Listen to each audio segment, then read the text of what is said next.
तो दोस्तों मैं आज आपके सामने लेकर आया इकोनॉमिक्स का बहुत ही इंपॉर्टेंट क्वेश्चन, जो बिल्कुल आज आपके पेपर में D2 वैसा ही क्वेश्चन देखने को मिलेंगे। मैं उम्मीद करता हूं मेरे दोस्तों कि इंग्लिश कोर में मैंने जितना सारा क्वेश्चन आप लोगों को प्रोवाइड किया है, सारा क्वेश्चन D2 आपके पेपर में छप चुकी है। इसी तरह से मेरे दोस्तों अगर आप लोग इकोनॉमिक्स में देखना चाहते हैं तो फटाफट मेरे दोस्तों आप लोग इस वीडियो को अच्छी तरह से देखकर हमारे साथ कॉमेंट सेक्शन में बताएं कि 2 साल का मॉडल पेपर और 2 साल का PYQ देखना चाहते हैं तो फटाफट आप लोग जल्दी से कॉमेंट सेक्शन में कमेंट करना भूले। तो चलिए सर, पहला क्वेश्चन आपके स्क्रीन पे है। और हाँ, जो भी स्टूडेंट्स चाहते हैं कि सर मुझे क्लास 12 में बेहतरीन तरीके से तैयारी करना है, बिल्कुल सर सिलेक्टेड क्वेश्चन के साथ, तो मेरे दोस्तों 24 मई से हमारा न्यू बैच स्टार्ट हो रही है। फटाफट जा करके कोर्स अवेलेबल है। इकोनॉमिक्स का स्पेशल क्लास करना चाहते हैं या आप अगर आर्ट्स लिए हैं तो आर्ट्स का फाउंडेशन कोर्स स्टार्ट हो चुकी है, इकोनॉमिक्स का स्पेशल क्लास है, इंग्लिश कोर का स्पेशल क्लास है। मेरे दोस्तों आप बहुत ही फैसिलिटी, आप फी भी बहुत ही कम है, ठीक है, जाकर के जल्दी से ज्वाइन कर लेंगे। किसी ने कहा अर्थशास्त्र धन का विज्ञान है, ये स्टेटमेंट देने वाला आखिर कौन था? कि किसी ने कहा कि अर्थशास्त्र धन का विज्ञान है, तो मार्शल दादा। कौन दादा? मार्शल। अगला क्वेश्चन पे आइए सर, बात करते हैं। क्वेश्चन नंबर 2, आंकड़ों का चित्रमय प्रदर्शन कहलाता है। सर आंकड़ों का जो हमारा चित्रमय प्रदर्शन है ना दोस्तों, वो क्या कहलाता है? तो बताएंगे सर, हमारा याद रखना है, सॉरी इसका जो राइट आंसर होगा मेरे दोस्तों ये हमारा एडम स्मिथ हो जाएगा। क्या हो जाएगा सर? हमारा एडम स्मिथ होगी। किसी ने कहा कि अर्थशास्त्र धन का विज्ञान है, तो बताएंगे सर एडम स्मिथ हमारा सही उत्तर हो जाएगा। ठीक है, चलिए अगला क्वेश्चन पे बात करते हैं सर कि आंकड़ों का चित्रमय प्रदर्शन कहलाता है। क्या कहलाता है मेरे दोस्तों? प्रस्तुतिकरण। क्या कहेंगे सर? मुस्कुराकर बोलिए, प्रस्तुतिकरण, यानी ऑप्शन नंबर हमारा बिल्कुल सही उत्तर हो जाएगा सर सी। अगला क्वेश्चन पे बात करते हैं सर, और हाँ ये हमारा न्यूमेरिकल क्वेश्चन आपके पेपर में आज 3 से 4 क्वेश्चन आपके पेपर में सिर्फ और सिर्फ न्यूमेरिकल क्वेश्चन पूछा जाएगा। आपसे पूछा जाएगा मेरे दोस्तों कि मध्य, माध्यिका, बहुलक, विस्तार, रेंज, उसके बाद परिसर, इसके बाद डेविएशन, वेरिएशन, है ना, कोफिशिएंट, ये सब क्वेश्चन आपके पेपर में आएगा भाई। अब देखिए दोस्तों, इसको कितना सुंदर तरीके से बताऊंगा। पूछा गया कि विस्तार बताइए। सर विस्तार का फॉर्मूला होता है, विस्तार का फॉर्मूला होता है, यानी मेरे दोस्तों रेंज बराबर होता है कि हाईएस्ट माइनस लोएस्ट। तो सर हाईएस्ट हमारा कितना है? 81। मोहब्बत से लिखते सर 81। लोएस्ट कितना दिया सर? हमारा 35। माइनस करेंगे तो आएगा सर हमारा कितना? तो देखिए मेरे दोस्तों, आप लोग अपने से मेरे दोस्तों माइनस करने की कोशिश कीजिएगा तो मजा आ जाएगा। 46 हमारा क्या हो जाएगा सर? सही उत्तर हो जाएगा। क्या हो जाएगा? 46 हमारा सही उत्तर हो जाएगा। अगला क्वेश्चन पे देखिए सर, किसी वृत्त के केंद्र पर, कोई भी वृत्त, दुनिया का कोई भी वृत्त ले लीजिए मेरे भाई, और वृत्त के केंद्र पर ना कितना डिग्री का कोण बनता है? तो बताएंगे सर 360 डिग्री का। कितना दोस्तों? 360 डिग्री का। लेकिन यही क्वेश्चन अगर आपसे कहता है कि अर्धवृत्त पर बना कोण 180 डिग्री, क्या अर्धवृत्त पर बना कोण? याद रखिएगा circle 360, semi circle 180। Option number हमारा बिल्कुल सही उत्तर हो जाएगा सर। क्या? ऑप्शन नंबर ए हमारा सही उत्तर हो जाएगा। आइए सर बात करते हैं अगला क्वेश्चन।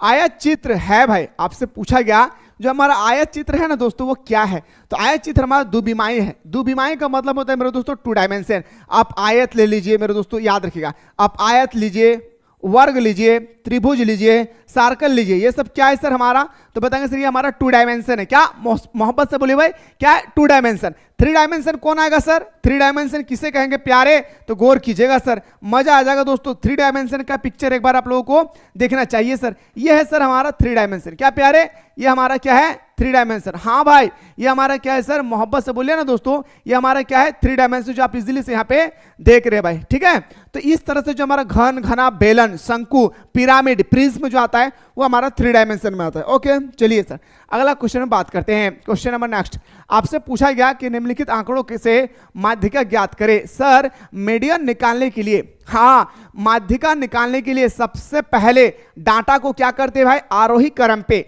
यानी दोस्तों असेंडिंग ऑर्डर में हम लोग क्या करते हैं? सजाते हैं।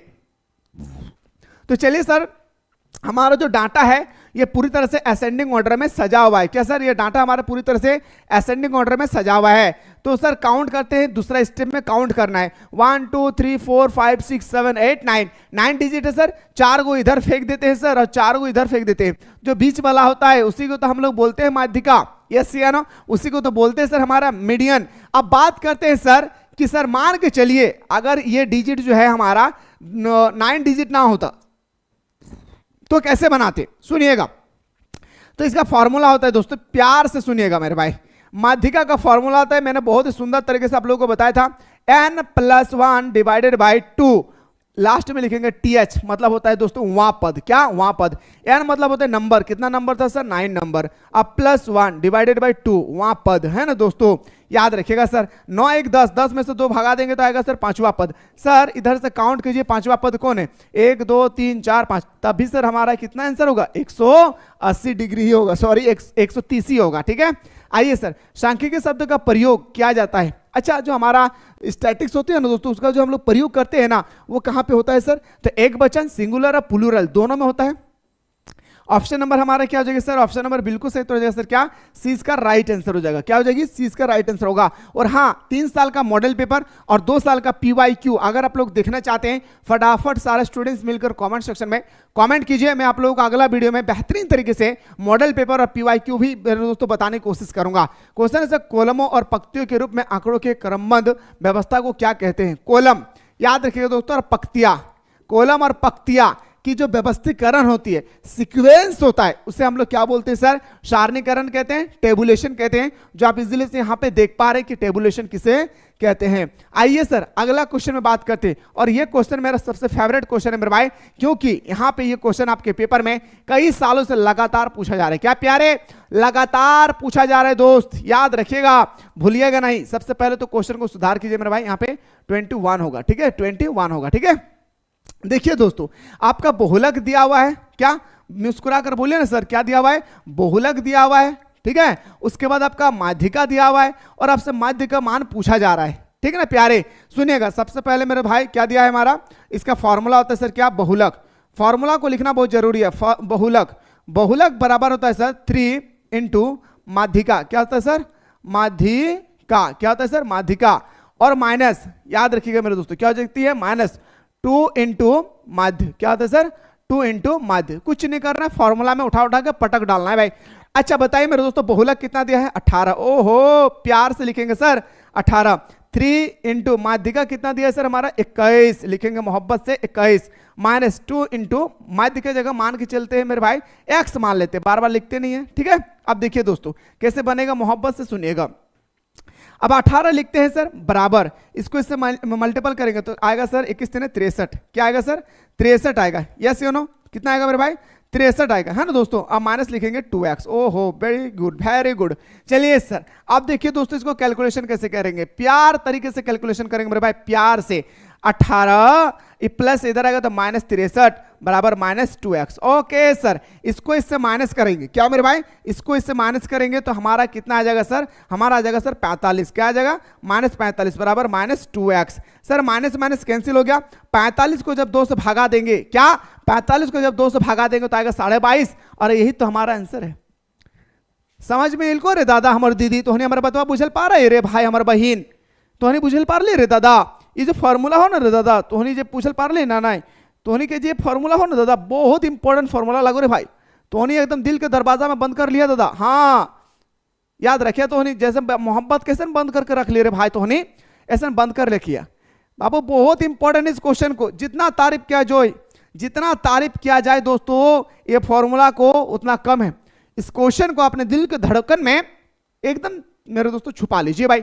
आइए सर अगला क्वेश्चन बात करते हैं। हाँ सर, चतुर्थ विचलांक का सूत्र है। सबसे पहले मेरे दोस्तों, पहला चतुर्थांश, दूसरा चतुर्थांश, तीसरा चतुर्थांश और हमारा चतुर्थ चतुर्थांश। तो हमारा आपसे पूछा गया ना कि बताइए सर चौथो चतुर्थांश का फॉर्मूला क्या होगा, तो बताएंगे सर Q3 माइनस Q1। क्या सर? Q3 minus Q1। क्या सर?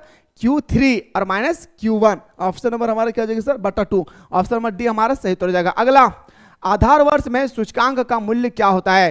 याद रखिएगा दोस्तों, जो हमारा आधार वर्ष होती है ना दोस्तों, उसका जो मूल्य का सूचकांक होता है वो हमेशा 1 होता है। कितना होता है? 1 से कम ही होता है, 1 से ज्यादा नहीं होती है। दूसरी बात याद रखिएगा, ह्यूमन डेवलपमेंट इंडेक्स, मानव विकास सूचकांक। क्या सर? मानव विकास सूचकांक का जो संस्थापक है वो कौन है सर? तो डॉक्टर महबूबुल हक। याद रखिए, क्या मेरे भाई?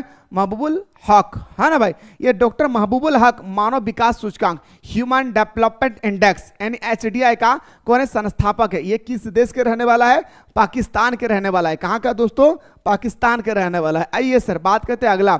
देखिए दोस्तों कितना प्यारा सा क्वेश्चन दिया है। ये सब क्वेश्चन देखते हैं तो दिल गार्डन गार्डन हो उठता है, क्योंकि इसमें मार्क्स एकदम फिक्स है भाई। क्या है सर प्यारे, इसमें मार्क्स क्या है प्यारे, फिक्स है। क्या है, फिक्स। सर 40, 50, x 78, 58 का समांतर मध्य अगर 56.2 दिया है तो x का मान बताइए प्यारे। सबसे पहले हमारे क्या होता है सर, मध्य का फॉर्मूला। क्या होता है सर, मध्य का फॉर्मूला आता है क्या, परीक्षणों की संख्या यानी कुल total number of add, total number of add, याद रखिए total number of add divided by total number. क्या, टोटल नंबर। सर सबको ऐड करेंगे, है ना दोस्तों, तो 40 अब प्लस 50 अब प्लस x अब प्लस कितना दिया सर, 78 अब प्लस कितना सर, 58, ओके, और डिवाइडेड बाय, है ना भाई, डिवाइडेड बाय कितना नंबर दिया भाई, 1 2 3 4 5, 5 नंबर दिया भाई, ठीक है। ओके सर, इसका बराबर वैल्यू दिया हुआ था कितना सर, 56.2। मोहब्बत से लिखते हैं सर क्या, 56.2। सबको जोड़ते हैं सर, 40 50 90, 90 और 70 160, 160 और 50 210, 210 और हमारा 8 8 16, 210 और 210 और 16 226, कितना गया सर, याद रखिएगा प्यारे, मोहब्बत से लिखते हैं कितना, 226। चलिए सर 226 कितना लिखते हैं सर, 226, ठीक है। बराबर लिखते हैं सर कितना, याद रखिएगा, इसको इससे मल्टीपल कर देते हैं। क्या कर देते हैं प्यारे, इसको इससे क्रॉस मल्टीपल कर देते हैं। मल्टीपल करते हैं सर, 5 दूनी 10, 5 6 30 और 1 31, हाथ में रहा 3, 5 5 25 और 3 25 3 28। ओके सर, बहुत ही प्यार तरीके से लिखते हैं, है ना। पॉइंट के बाद जीरो हट जाएगा, प्लस क्या आएगा सर हमारे यहाँ पे, याद रखिएगा 226, अब प्लस कितना आ जाएगा सर, x, ठीक है। चलिए सर अब कुछ नहीं करना है, x बराबर लिख देना सर 281, अब माइनस कितना 226। अब इसको बस कुछ नहीं करना है दोस्तों, क्या करना है, माइनस कर देना है। 281 से 226 माइनस करना है, कितना जाएगा सर, लास्ट में 5 आएगा और दोनों में 5 बैठा हुआ है सर। 8 में से 3 घटाएंगे तो मेरे दोस्तों 5, 55 आएगा। ऑप्शन नंबर क्या सर, ए इसका राइट आंसर होगा। उम्मीद करता हूं मेरे शेर सरनियों के आप लोगों को बहुत ही शानदार तरीके से ये क्वेश्चन समझ में आ गया होगा। आइए गुरुजी नेक्स्ट क्वेश्चन बात करते हैं। प्राथमिक आंकड़ा प्राइमरी डाटा होता है सर। प्राइमरी डाटा, जी हाँ, प्राइमरी डाटा क्या होता है सर, तो बताएंगे सर अनुसंधानकर्ता। क्या होती है सर, अनुसंधानकर्ता। अगला क्वेश्चन पे बात करते हैं, क्वेश्चन नंबर नेक्स्ट। निम्न चित्र में सहसंबंध का परिणाम है। सहसंबंध का जो परिणाम होती है ना दोस्तों, उसको हम लोग बोलते हैं क्या, r = -1। क्या, r = -1। चलिए सर अगला क्वेश्चन बात करते हैं सर कि विस्तार गुणांक का सूत्र है। विस्तार गुणांक, the formula of coefficient of range. Coefficient of range का फॉर्मूला आता है L - S divided by L + S, यानी L - S और डिवाइडेड बाय L + S। एक बार माइनस में होगा, एक बार प्लस में हो जाएगी, ठीक है। अगला प्रमाण विचलांक का सूत्र है the formula of standard deviation. ये क्वेश्चन बहुत इंपॉर्टेंट है दोस्तों, क्वेश्चन में जो 16 है बहुत इंपॉर्टेंट है। स्टैंडर्ड डेविएशन का फॉर्मूला आता है √σ dx2 डिवाइडेड बाय n, यानी दोस्तों ऑप्शन नंबर हमारा बिल्कुल सही तो हो जाएगा सर, क्या, डी इसका राइट आंसर हो जाएगा। जैसे कि दोस्तों अगला क्वेश्चन है कि निम्न में से किसका निर्धारण रेखाचित्र द्वारा नहीं किया जाता है। किसका निर्धारण जो है एक रेखाचित्र, जैसे ग्राफ के माध्यम से जैसे बोलते हैं ना दोस्तों, वो ग्राफ के माध्यम से नहीं किया जाता है, वो हमारा मध्य। क्या हो जाएगा सर हमारा, याद रखिएगा मध्य। ऑप्शन नंबर हमारा बिल्कुल सही तो हो जाएगा सर, क्या, ए इसका राइट आंसर हो जाएगा। चलिए सर अगला क्वेश्चन बात करते हैं, किनके सूत्र को सूचकांक निर्माण के लिए आदर्श माना जाता है। किनके सूत्र को, तो बताएंगे सर 18 का जो हमारा सही उत्तर होगा वो होगा हमारा फिशर का सूत्र। क्या सर, फिशर का सूत्र। नेक्स्ट क्वेश्चन पे आते हैं सर, एक अच्छा औसत के गुणांक होते हैं भाई। आपसे पूछा गया एक अच्छा औसत के गुणांक क्या होता है। एक अच्छा औसत का गुणांक होता है क्या, तो बताएं स्पष्ट एवं स्थिर परिभाषा, सरलता, निरपेक्ष संख्या, यानी ऑप्शन नंबर हमारा बिल्कुल सही हो जाएगा सर, क्या, ऑप्शन नंबर डी हमारा राइट आंसर हो जाएगी। जैसे कि दोस्तों अगला क्वेश्चन है कि पदों के विचरण के माप को क्या कहा जाता है। पदों के विचरण के माप को हम लोग क्या बोलते हैं, अपरिकरण। क्या कहते हैं मेरे भाई, अपरिकरण, यानी ऑप्शन नंबर हमारा बिल्कुल सही हो जाएगा सर, सी। अगला क्वेश्चन, नाबार्ड की जो स्थापना हुई थी दोस्तों, आपसे पूछा गया जो नाबार्ड है ना दोस्तों, नाबार्ड इसकी स्थापना कब हुई थी, 12 जुलाई 1982 को। कब सर, 12 जुलाई 1982 को, ठीक है। दो चीज याद रखिएगा, world health organisation, world health organisation, world trade organisation, विश्व स्वास्थ्य संगठन, विश्व व्यापार संगठन, दोनों का मुख्यालय दोस्तों कहां पे है, जेनेवा में। जेनेवा में, इस बात को याद रखिएगा। ठीक है, चलिए अगला बताते सर, श्रम बल और कार्यबल का अंतर बताइए। श्रम बल और कार्यबल का आपसे पूछा गया कि अंतर क्या है, तो श्रम बल और कार्यबल का एक ही अंतर होता है, बेरोजगार श्रम। क्या सर? बेरोजगार श्रम। चलिए सर, न तेरे आने की खुशी न तेरे जाने का गम, बीत गया वो जमाना जब तेरे दीवाने थे हम। समझ में आ गए ना दोस्तों, वो सब फेरा नहीं रहना भाई। पहला लाइफ, इनमें से कौन ऊर्जा के परंपरागत स्रोत नहीं है? देखिए दोस्तों, हमारा जो ऊर्जा होती है ना दोस्तों, ऊर्जा वो दो टाइप का होता है, एक परंपरागत ऊर्जा, एक गैर परंपरागत ऊर्जा। तो आपसे कह रहे हैं कि परंपरागत ऊर्जा का स्रोत नहीं है। परंपरागत ऊर्जा का मतलब होता है दोस्तों जो हमारा जल्दी समाप्त हो जाती है, जैसे हमारा कोयला समाप्त हो जाता है, पेट्रोल समाप्त हो जाती है। लेकिन मेरे दोस्तों हमारा सौर ऊर्जा समाप्त होता है, जो बिल्कुल नहीं होता है। तो ऑप्शन नंबर हमारा सी इसका राइट आंसर हो जाएगा। अगला है सर कि चिपको आंदोलन की शुरुआत किसने किया था? सुंदरलाल बहुगुण ने। कहां से सर? तो बताएंगे सर हमारा उत्तराखंड से। उत्तराखंड, यूटी का मतलब होता है उत्तराखंड, याद रखिएगा दोस्तों, भूलना नहीं है सर। अगला क्वेश्चन बात करते हैं, पाकिस्तान की अर्थव्यवस्था क्या है सर? पाकिस्तान की अर्थव्यवस्था एक मिश्रित अर्थव्यवस्था है। भारत की अर्थव्यवस्था क्या है? भारत का अर्थव्यवस्था भी क्या है सर? मिश्रित अर्थव्यवस्था है, यानी ऑप्शन नंबर बिल्कुल सही हो जाएगा सर ए। अगला है सर कि स्वस्थ किस प्रकार की आर्थिक आधारिक संरचना है? स्वास्थ्य जो है हमारे दोस्तों वो किस प्रकार की आधारिक संरचना है? तो बताएंगे सर सामाजिक। क्या हो जाएगी सर? हमारा सामाजिक, यानी ऑप्शन नंबर हमारा बिल्कुल सही उत्तर हो जाएगा सर क्या? 20 का सही उत्तर हो जाएगा। नेक्स्ट क्वेश्चन पे आते हैं सर, क्वेश्चन नंबर 27 पूछा गया, फटाफट देख लेते हैं भाई। 27 पूछा गया, फटाफट देख लेते हैं सर। क्वेश्चन नंबर 27, भारत के आर्थिक सुधारों के संदर्भ में एलपीजी का पूरा नाम क्या है? Liquid petroleum gas. क्या सर?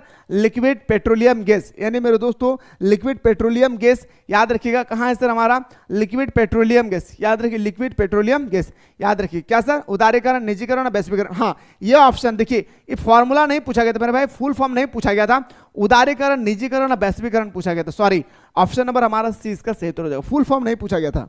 ठीक है, आइए सर अगला क्वेश्चन बात करते हैं सर, कृषि किस प्रकार के क्षेत्र है? प्राइमरी सेक्टर, द्वितीय सेक्टर और ट्रेटी सेक्टर। 3 को सेक्टर याद रखिएगा। प्राथमिक क्रियाकलाप उसे कहते हैं जिसमें मेरे दोस्तों खेती किया जाता है ना, कृषि किए जाते हैं, खनन किया जाता है, लकड़ी काटा जाता है, इसके बाद मछली पालन, सुअर पालन, बकरी पालन, जितने सारे ग्रामीण क्षेत्र में जो किए जाते हैं उसको हम लोग कहां पे रखते हैं सर? प्राथमिक क्रियाकलाप में। द्वितीय क्रियाकलाप क्या है सर? विनिर्माण। सर विनिर्माण का मतलब क्या होता है कि कच्चे माल से पक्का माल की तैयारी करना विनिर्माण कहलाता है। तृतीय क्रियाकलाप सर क्या है? तो बताएंगे सर तृतीय क्रियाकलाप हमारा है सेवा करना, जैसे इंटरनेट हो गया, हमें सेवा देती है, आपको भी दे रहा है, तभी तो हम लोग दोनों जुड़े हुए हैं ना, याद रखिएगा। दूसरा यातायात, परिवहन, उसके बाद संचार, जनसंचार, बैंक, यह सब क्या है सर हमारा? तो बताएंगे तृतीय क्रियाकलाप। ठीक है, चलिए सर अगला क्वेश्चन बात करते हैं, भारत की पहली औद्योगिक नीति किस वर्ष घोषित किया गया था? भारत में पहली बार जो औद्योगिक नीति घोषित हुई थी ना दोस्तों, वो हमारा 1948, याद रखिए कब? 1948 हमारा सही उत्तर हो जाएगा। जैसे कि अगला क्वेश्चन बात करते हैं, विश्व में सर्वाधिक आबादी वाला देश कौन सा है? तो आंख बंद करके बताना दोस्तों, क्या? चाइना। क्या बताना सर? चाइना। कभी भारत आगे जाता है तो कभी चाइना का डाटा आगे चले जाते हैं। हरित क्रांति के बारे में 2-3 क्वेश्चन बता रहा हूं, ध्यान से सुनिएगा। हरित क्रांति का जनक विश्व में डॉक्टर बॉर्लॉग को कहा जाता है।